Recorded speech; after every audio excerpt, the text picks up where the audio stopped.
غزني کې د پوهنې ریاست له لوري د 2 میلیون افغانیو په ارزښت درسي توکي ښوونځیو ته ویشل کیږي. د غزني د پوهنې ریاست مسؤلین وایي چې دغه درسي توکو ارزښت 2 میلیون افغانۍ ده چې کتاب، قرطاسه او خیمې پکې شامل دي چې د منظم پلان له مخې به د دغه ولایت ټولو ښوونځیو ته وویشل شي.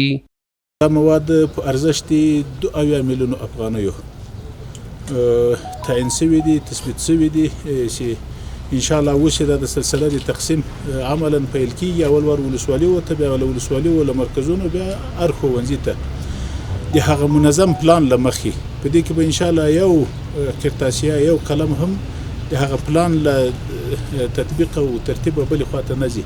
ورته مهال یو شمېر ښوونکي او د ولسوالیو د پوهنې کارکوونکي د پوهنې ریاست د اقدام ستایي او د لا ډېرو همکاریو غوښتنه کوي.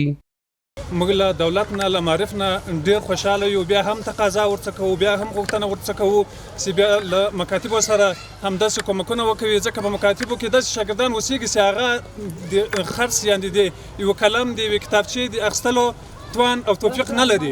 نو بیا هم له دې څخه دا غوښتنه کوو چې دوی له مکاتبو سره کومک وکوي. د مسؤلینو په وینا د دغه درسي توکو مالي مرسته د یونیسف نړیوالې مرستندویه موسسې له لوري شوې چې د غزني ولایت 615 ښوونځیو 115,000 تنه د لومړنیو زده کړو زده کوونکو ته به وویشل شي.